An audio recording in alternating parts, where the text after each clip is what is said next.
Good morning and welcome to Thursday Thought today. I'm outside.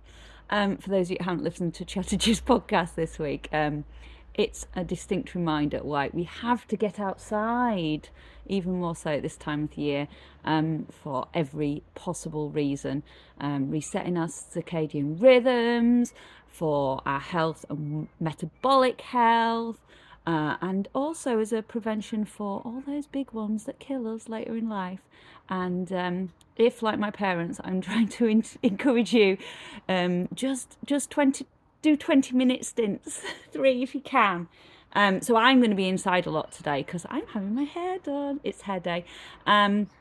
So I need to get out and take advantage of this, and I'll be sat outside with my foils in later as well, getting my next 20-minute dose, and then I'll pick Dylan up for school for my next 20-minute dose. But the other reason that I'm outside is because there's so many geese. So I get dead excited. They fill me with joy. Yes. So I'm thinking about those things, and I'm thinking about winterizing my wardrobe, because it's getting cold.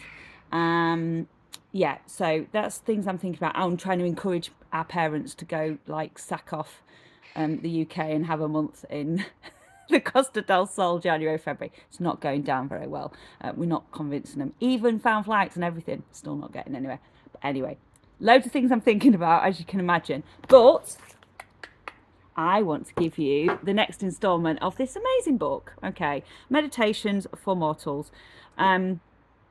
So week 2 is all about action, and my favourite thing about week 2 has been the amazing the finishing tasks, basically, and how the magic of that, it actually brings momentum and brings, I suppose, energy to keep going rather than the misery of constantly not fulfilling tasks. So being a finisher. And the reason why people don't finish things, at the end of the day, we start a project with this, pie in the sky idea of how easy and how beautiful and how perfect it's going to be. And of course, then we start it and loads of, things happen that make it, we start actually seeing the nitty gritty of at the task in hand, and the fact that we come up against obstacles, and it's a bit more harder than we thought it might be.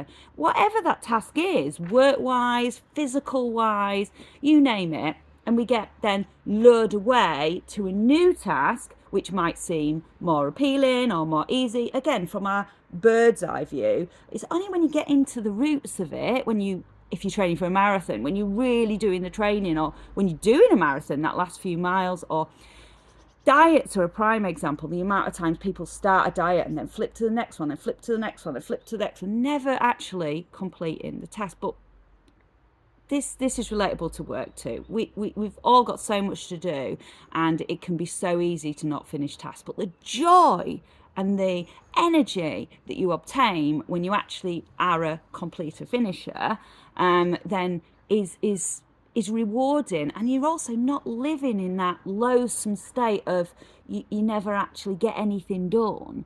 So one of the things that he suggests in this book is just having a day of it, just having a day and actually writing down and accomplishing all those unfinished things that you've not managed to do, and actually seeing how much energy you've got at the end of the day versus them still being in the back of your mind as things that you've got to do. Because actually, when you start the process, and ticking them off and moving them to your done list, you actually feel more energized from it rather than drained from it. So if you're sat there with a pile of stuff out here, like most of us, just try it and see and check that you do feel energized after doing it. Because I'm a finisher. I take so much pride in finishing, and I know how much energy you can gain from it. And I've been doing a few more things that I suppose I enjoy less. So, you sort of, you don't quite prioritize as much these last few weeks. And I'm getting more energy from doing it. Prime example being, I get up in the morning and I do 15 to 30 minutes of yoga every morning. Okay, it's not my favorite thing, but now it's just part of my morning routine, and I'm doing it and I'm feeling the benefits, and I'm really enjoying doing it, and I've completed it. straight away. Same as sorting some of our financial stuff out, likewise. So, yeah. Anyway, the energy from completing a task versus what you feel from, what you think you might feel, but more drained from doing it. So that's my new favourite chapter of this week's Meditations for Mortals. It's a great book. You just do one a day, and then you think on it, and then you apply it to your life. So it's not like you forget it. It just sort of becomes, a done thing. Put it on your done list. So happy Thursday, everyone. Hope you all have a fab day. I'm sorry there was no geese to show you. There is a great big black cloud. John's on school run. Hope it doesn't get soaked. Take care.